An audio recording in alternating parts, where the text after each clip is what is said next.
If this is your resume, you shouldn't even be in this room.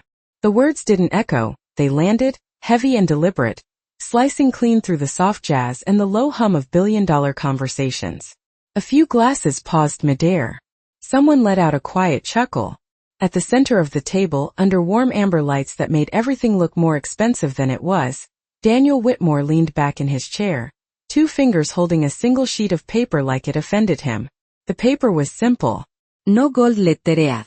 No embossed seal. Just black ink on white stock. And yet, somehow, it had just become the most dangerous object in the room. Naomi Carter stood 3 steps away, posture straight, hands still, her expression unreadable. She didn't interrupt. She didn't defend herself. She simply watched. Daniel tilted the page slightly, glancing around the table as if inviting the others into the joke. Community college, he read aloud, his tone light but sharp at the edges. No executive experience. No recognizable firms. A few smiles spread. Subtle. Polished.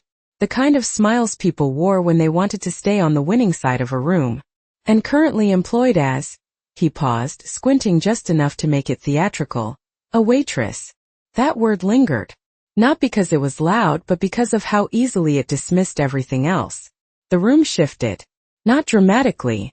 Just enough. A slight lean. A quiet breath. Naomi didn't move. Not when the man to Daniel's right let out a low laugh. Not when someone else reached for their drink a little too quickly. She had seen this before. Not this exact room. Not this exact table. But this moment. This judgment. This assumption wrapped in confidence. Daniel placed the paper down flat against the polished wood, smoothing it once with his palm as if sealing his conclusion. We're discussing an $800 million acquisition, he continued, voice calm, controlled. And this is what walks into my due diligence meeting? He didn't look at her when he said it. He didn't need to. The room already had. Naomi inhaled slowly, almost unnoticeable, her eyes flicking briefly to the paper, then back to Daniel. No anger. No embarrassment. Just calculation. Around them the city stretched beyond the glass walls, thousands of lights, each one a story, each one a life that didn't care who owned what company or who controlled which deal. But inside this room, power had a very specific definition. And right now it belonged to Daniel Whitmore. Or at least that's what everyone believed.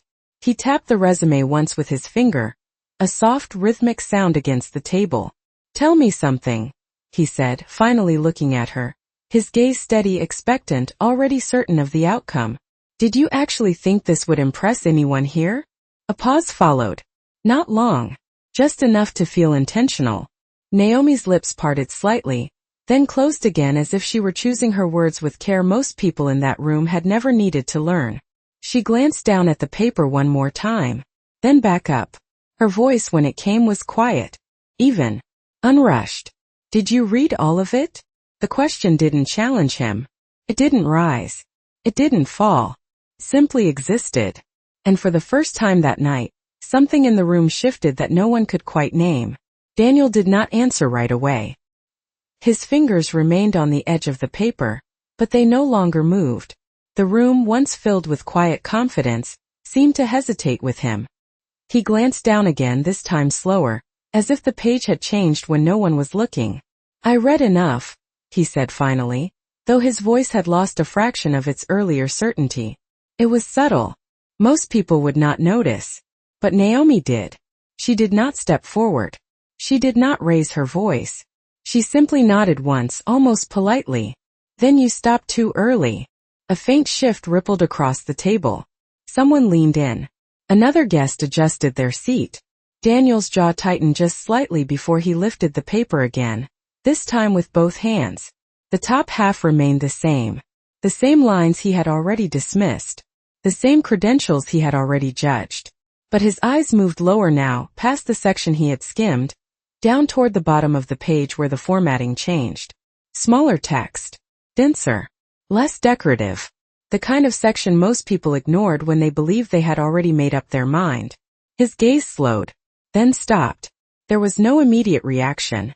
No dramatic gesture. Just a pause that lasted a second too long. The soft clink of a glass somewhere in the room sounded louder than it should have. Daniel blinked once, then again, as if confirming what he was reading. A line of text. Then another. His thumb shifted slightly against the paper, pressing harder, like he needed to feel something solid. Across from him, one of the investors leaned forward. "Is everything all right?" the man asked, his voice careful, measured. Daniel did not respond. His eyes were still fixed on the bottom section, scanning, returning, reading it again in silence. Naomi remained where she was, her posture unchanged, her gaze steady but not confrontational. She was not watching him the way the others were. She was watching the moment, the exact second where assumption began to collapse under detail. Daniel lowered the paper just an inch, enough to break his line of sight, then lifted it again almost immediately, as if hoping the words would rearrange themselves into something more comfortable.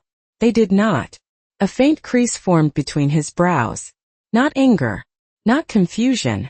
Something closer to recognition. "This," he started, then stopped. The word did not finish. He cleared his throat softly, straightening in his chair, but the movement lacked its earlier authority. The room noticed now. Conversations that had been quietly continuing at the edges faded. Attention narrowed. Focus sharpened. "Where did you get this?" he asked, his tone lower, more controlled but no longer dismissive. Naomi's answer came without hesitation. "I wrote it." The words were simple. No emphasis. No performance. Just truth placed calmly on the table. Daniel's eyes flicked back down to the page, scanning faster now, connecting pieces that had not mattered to him seconds before. Numbers. References. A line of technical language that matched something very specific, something very recent. Something expensive. His grip tightened again, not out of anger, but out of something closer to realization. Around him the energy shifted once more, but this time it moved in a different direction. Curiosity replaced amusement. Silence replaced laughter. And in that silence the balance of the room, quiet and invisible, began to tilt. Daniel Whitmore had built his reputation on control, on reading people faster than they could read him, on seeing value before anyone else in the room even knew where to look, but right now the paper in his hands refused to follow that pattern. It did not simplify, it did not shrink under pressure, it expanded line by line, detail by detail, until it demanded something he had not planned to give: attention, real attention, the kind he reserved for contracts worth hundreds of millions. His eyes moved again across the lower section, slower now, deliberate, tracing the technical language that no waitress was supposed to understand, let alone write. A reference number caught his focus, then another, and then the name attached to a patent filing that he had personally reviewed just 2 weeks ago in a glass office 40 floors above the same city, that now stretched quietly behind him. His breath paused, not visibly, not dramatically, but enough that the rhythm of his movements changed. Around the table, the investors were no longer pretending to be casual. One of them leaned closer, trying to angle his view of the page without asking. Another set his drink down entirely. The faint sound of glass meeting wood echoing sharper than before. Naomi Carter did not move. She did not step forward to explain. She did not offer clarification. Because she understood something most people in that room did not. Truth did not need volume. It only needed time to be seen. Daniel's thumb shifted again, pressing against a line near the bottom, a clause, short, precise, legally structured, the kind of sentence that determined ownership, not participation. His eyes narrowed slightly as he read it again. Then once more, as if repetition might change its meaning, it did not. The company name listed there was the same one currently under negotiation, the same one tied to the $800 million acquisition sitting at the center of tonight's meeting, and just beneath it, in clean, undeniable text, was a name, her name, not as an employee, not as a contributor, but as the originator, the controlling author of the core system they were trying to buy. Daniel lowered the paper halfway this time, not fully, just enough for his gaze to meet the table before lifting again, recalculating, reassessing. The room felt tighter now. Smaller, like the walls had leaned in to listen. "This system," he said slowly, choosing each word with care. "The predictive model in Section 3. He paused, not because he did not know what to say, but because he now understood exactly what it meant. "You are telling me you built that?" Naomi's response came just as steady as before, no pride, no hesitation. "Yes," a single word placed. Without decoration. Daniel exhaled quietly through his nose, his posture shifting in ways that would have gone unnoticed an hour ago but now carried weight, because power, once questioned, never returned to its original shape. He looked back down at the resume again. But this time it was not dismissal guiding his eyes. It was verification, connection, consequence. The numbers aligned, the language matched, the structure was unmistakable. And for the first time that night, Daniel Whitmore was not leading the room, he was catching up to it. The silence did not break, it deepened, like the entire room had stepped into something it could not immediately understand. Daniel Whitmore lowered the paper slowly this time, not out of dismissal, but out of weight, the kind that comes when information stops being optional and starts becoming consequence. His eyes lifted, not with authority, not with confidence, but with calculation that had arrived too late. "Why?" he said. His voice quieter now, measured in a way that no longer controlled the room but tried to keep up with it. "Are you serving tables?" The question was not mocking anymore, it was searching, and that difference did not go unnoticed. Naomi Carter did not answer right away, not because she did not have one, but because she understood timing, the same way she had understood silence, the same way she had understood when to let a man reveal himself without interruption. She took one step forward, just enough to close the distance between herself and the edge of the table, her hands still relaxed at her sides, her posture unchanged. "Because," she said calmly, "this is where people say the most when they think no one important is listening."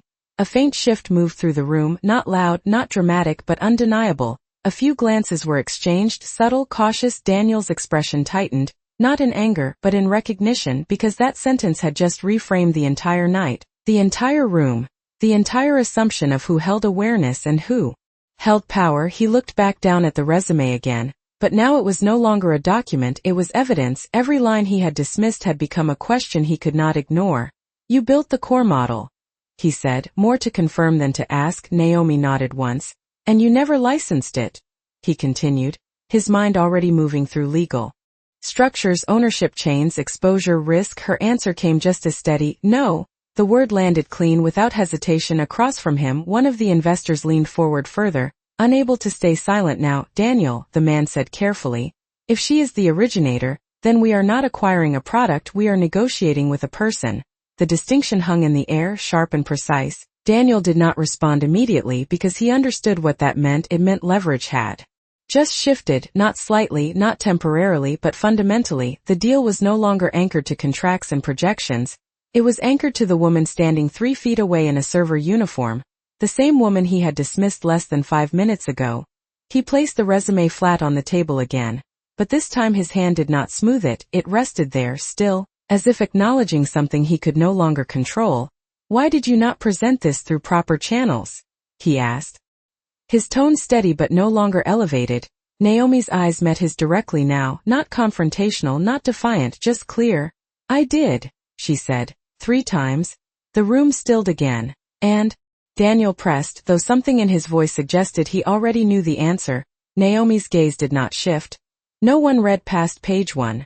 The words settled into the space between them, not loud, not sharp, but heavier than anything that had been said all night, because they did not accuse, they revealed. And in that moment Daniel Whitmore did not look like the man who controlled the room. He looked like the man who had missed the most important line in it.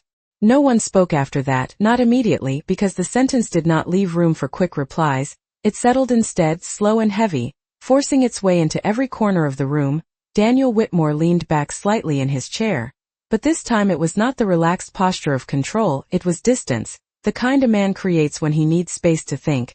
His eyes moved again across the resume, not scanning now, not judging, but reconstructing, piecing together every decision he had made in the last 10 minutes, every assumption he had accepted without question, every signal he had ignored because it did not fit the version of the world he preferred. Across the table the investors were no longer watching Naomi, they were watching him, waiting, measuring, because power did not disappear, it transferred, and they needed to know where it had landed. Daniel exhaled slowly, placing both hands flat on the table, grounding himself in something physical, something stable. "You submitted this," he said, his voice steady again but stripped of its earlier edge. "Through my firm?" Naomi nodded once, 3 times, she repeated, and this time the repetition did not feel defensive, it felt final. Daniel's gaze dropped for a brief second, not to the paper, but to the table itself, as if the polished surface might offer clarity. Then he looked back up. "And no one followed up," he said, not as a question, but as a realization forming in real time. Naomi's answer was quiet. "No one read far enough to know they should." A faint shift moved through the investors again. One of them leaned back, another crossed his arms. The room was recalibrating, silently, collectively. Daniel's jaw tightened just slightly, not out of frustration with her, but with something else, something internal, because this was not just a missed opportunity, it was a failure of the system he believed he controlled. He reached for the resume again, but this time his grip was different, careful, deliberate, like he understood its value now in a way he had not seconds before. The model, he said, his voice slower, more precise. It aligns with the architecture we have been trying to acquire. Naomi did not interrupt, she did not confirm immediately, she let the statement sit, let him arrive at it fully, then she said, "It is the architecture." The distinction landed clean, and this time no one in the room misunderstood it. Daniel's eyes held on hers for a moment longer than before, not searching, not challenging, but acknowledging, because the dynamic had shifted in a way that could not be undone. He was no longer evaluating her. He was negotiating with her, even if he had not said it out loud yet. One of the investors cleared his throat softly, breaking the tension just enough to make it audible. "Daniel," he said, careful, measured. "If she owns the core, then this deal does not move without her." The words were simple, but they carried weight because they confirmed what everyone in the room now understood but had not yet spoken. Daniel nodded. Once, slowly, the kind of nod that did not signal agreement but acceptance of reality. He turned his attention fully back to Naomi, his posture straightening but not in dominance, in respect. "Then I misjudged the situation," he said, the admission quiet, controlled, but unmistakable. Naomi's expression did not change, not because she did not hear it, but because she had never needed it, and in that moment, the room understood something far more valuable than any contract on the table, that the most expensive mistake a man could make was not overlooking talent, it was assuming he knew where it could not exist. Daniel Whitmore did not look away this time, not immediately, because something in the room had shifted beyond negotiation, beyond strategy, into something quieter and far more uncomfortable: awareness, the kind that does not arrive with noise but with clarity. He leaned forward slightly, not to dominate, not to reclaim space, but to close distance in a way that signaled intent, real intent. "If that is true," he said, his voice controlled but no longer distant, "then you are not here by accident." Naomi Carter held his gaze without effort, without tension, because for her, this moment had never been about proving anything. It had been about timing, about allowing the truth to surface without force. "No," she replied simply. Daniel nodded once, slow, deliberate, as if confirming something he should have recognized earlier. His fingers tapped lightly against the edge of the table, not in impatience, but in recalibration. Around them, the investors were no longer passive observers. Their attention had sharpened into focus, each of them now measuring opportunity instead of entertainment, because the narrative had changed, and in rooms like this, narrative was currency. Daniel reached for a glass of water but did not drink. He held it for a second, then set it back down untouched, a small gesture, but one that revealed the shift inside him. Control was no longer automatic, it had to be rebuilt. "Why come here like this?" he asked, his tone even but layered now, with something closer to respect than doubt. Naomi glanced briefly at the resume still resting on the table between them, then back at him. "Because this is the only way I knew you would read it." The answer landed without sharpness, but it cut deeper than anything said before, not because it accused, but because it exposed a pattern, a system, a blind spot that extended far beyond one man or one meeting. Daniel's expression stilled for a fraction of a second, the kind of stillness that does not show on the surface but shifts everything underneath. He understood not just what she meant but what it implied, that access in his world was not about value, it was about visibility, and visibility had rules he had never questioned. He exhaled slowly, placing both hands together now, fingers interlaced, a posture that was no longer about authority but about engagement. "And now that I have read it," he said, his voice steady, grounded, "what exactly are you asking for?" The question did not carry arrogance, it carried acknowledgement, because he knew now that whatever came next would not be offered, it would be defined. Naomi did not rush to answer. She let the silence exist for a moment longer, not to create tension but to make space for clarity. Then she said, "Nothing that was not already written there." Daniel's eyes flicked down briefly to the paper again, then back to her, connecting the meaning. Ownership, authorship, control, the terms had always been present. He had simply not seen them. One of the investors shifted in his seat, unable to remain silent any longer. "Daniel, if she holds the rights, then we are not negotiating price, we are negotiating permission." The word settled into the room with weight, permission, not acquisition, not leverage, not control. Daniel nodded once more, slower this time, the kind of nod that did not just accept reality but adjusted to it. He looked at Naomi again, not as a variable, not as a risk, but as the center of the decision he had to make, and for the first time that night, the man who had walked into the room believing he owned every outcome understood something far more precise, that power was not about who spoke the loudest, but about who could not be ignored. And Naomi Carter had just made that impossible. Daniel did not rush his next move because rushing belonged to the version of him that had already been proven incomplete. Instead he sat there with the weight of the moment fully present, his eyes steady on Naomi Carter as if recalibrating not just the deal, but the way he understood value itself. Permission, he repeated quietly, not as a question, but as a concept he was testing in real time. The word sounded unfamiliar in a room where control was usually assumed, not requested. One of the investors nodded slightly, reinforcing it without speaking, because everyone at the table now understood the same thing. The structure of the negotiation had inverted.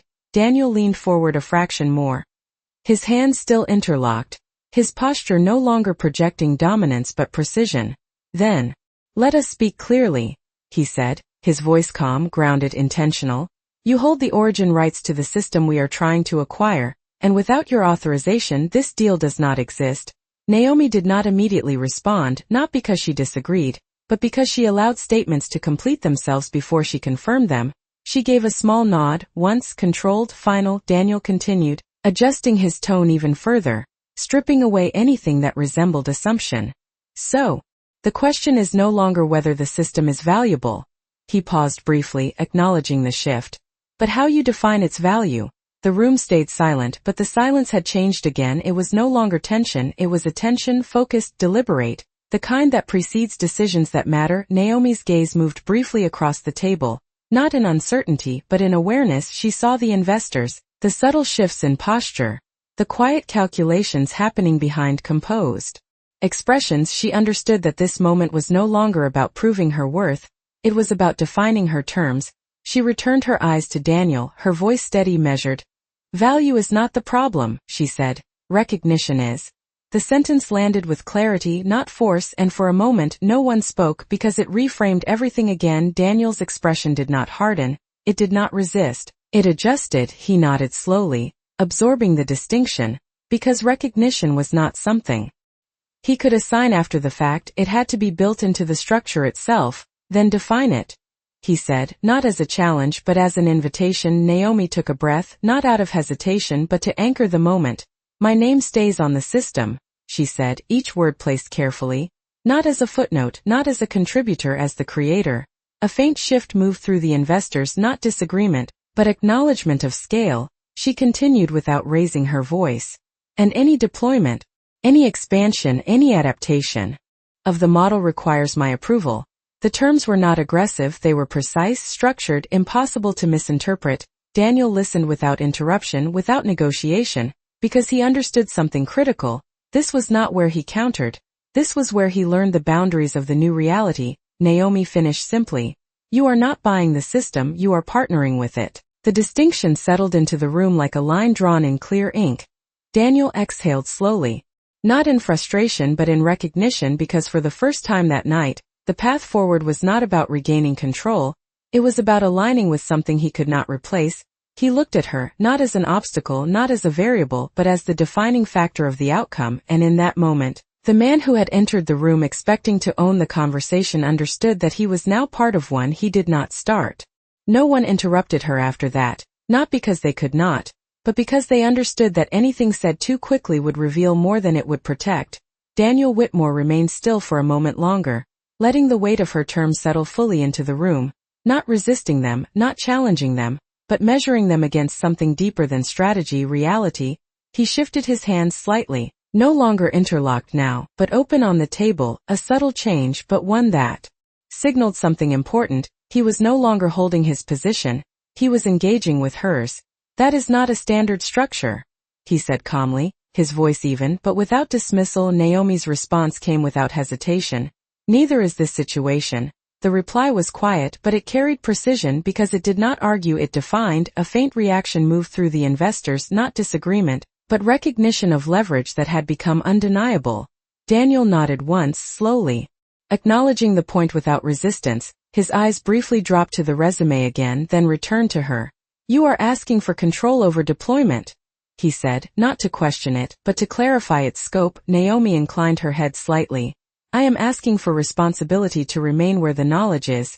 The distinction was subtle, but it shifted the meaning entirely. Control sounded like power, responsibility sounded like integrity, and the room understood the difference. Daniel exhaled quietly, leaning back just a fraction, not retreating but creating space to think, to process, to realign his approach. Across the table, one of the investors spoke for the first time since her terms had been laid out. "If we agree to this," he said carefully, "then we are not just investing in a system, we are investing in her leadership."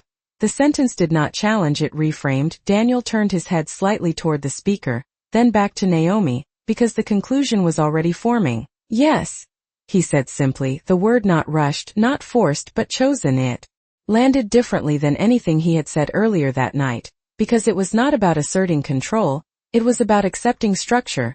Naomi did not react outwardly, not with relief, not with satisfaction, because this was not the end of anything. It was the beginning of clarity. Daniel leaned forward again, his posture now fully aligned with the conversation rather than above it. "Then we adjust the deal," he continued, his voice steady, grounded. "Your name remains attached as creator. All expansions require your approval, and the system is developed under a partnership model." He paused briefly, not for effect but for accuracy. "With you at the center of it." The room remained silent, but this time the silence carried agreement because no one at the table could argue with what had just been established. The structure made sense, not because it was convenient but because it was true. Naomi held his gaze for a moment, then gave a small nod, not dramatic, not emotional, just confirmation. Daniel reached for the resume once more, but this time he did not lift it. He adjusted it, aligning it neatly with the edge of the table, as if acknowledging its place, its importance, its authority in the room. "We will have legal draft the revised terms," he said, his tone now fully composed, not as a declaration, but as a next step, something grounded, something real. Naomi did not respond immediately. She let the moment settle one last time, then said, "Make sure they read past the first page." The sentence was soft, almost understated, but it carried a weight that no one in the room missed, and this time no one smiled because the lesson had already been learned, not through argument, not through force, but through the quiet, undeniable presence of something that could not be ignored. The room did not return to what it had been before, because moments like this do not reverse, they redefine. Daniel Whitmore sat still for a second longer after her final words, his gaze resting not on the investors, not on the skyline beyond the glass, but on the resume that had quietly rewritten the balance of everything in the room. He had walked in expecting control, expecting compliance, expecting confirmation of decisions already made. But now the paper in front of him represented something entirely different. Correction. He reached for it again, not to inspect, not to challenge, but to hold it with a level of care that had not existed earlier. His fingers aligned the edges once more, precise, deliberate. Then he set it back down as if acknowledging that it no longer needed to prove anything. Around the table, the investors began to shift subtly, not restless but re-engaging, their posture no longer defensive or uncertain, but attentive in a new way. Because the conversation had moved from discovery into structure, and structure was where decisions turned into reality. One of them leaned forward slightly. "We should move quickly on documentation," he said, his tone professional, grounded. Another nodded in agreement. "And ensure all intellectual property protections are clearly defined." The language of the room had changed, no longer dismissive, no longer casual, it had become exact, respectful. Because clarity demanded it. Daniel listened. But he did not lead the exchange immediately. He allowed the moment to breathe, to settle fully into its new form. Then he spoke, not louder, not sharper but clearer. "We will proceed with a revised agreement," he said, his voice steady, carrying across the table without force. "One that reflects authorship, oversight and partnership." Each word was chosen not to persuade but to align. Naomi Carter stood where she had been since the beginning, her posture unchanged, her presence steady, because for her, nothing about this moment required adjustment. She had not gained power, she had revealed it, and that difference mattered. Daniel turned his attention back to her, meeting her eyes directly, not as a gesture but as acknowledgement. "Thank you," he said, the words simple, but carrying weight that had not existed earlier in the evening. Naomi gave a small nod, accepting it without ceremony because respect, when real, did not need to be emphasized. It needed to be consistent. A quiet pause followed, not uncomfortable, not uncertain, just complete. Daniel leaned back slightly, his posture now relaxed in a way that did not signal dominance but resolution. We will have the initial draft by tomorrow morning, he added, more as confirmation than promise. Naomi's response was just as measured. I will review it. No more, no less. The exchange did not require elaboration, because everything that needed to be understood had already been established. The city lights beyond the glass continued to glow, unchanged, indifferent to the shift that had just taken place inside the room. But inside, something fundamental had moved, not loudly, not dramatically, but permanently. The assumptions that had entered with Daniel Whitmore no longer fit the reality he now faced. And he knew it, not as a loss, but as a correction he could not afford to ignore. Naomi turned slightly then, not abruptly, not dismissively, just enough to signal that her role in this moment had reached its natural end. She did not wait for approval, she did not ask for permission because she had never needed either. She simply stepped back into the space she had come from, not smaller, not quieter, but fully seen, and as she moved, the room did not return to its previous rhythm.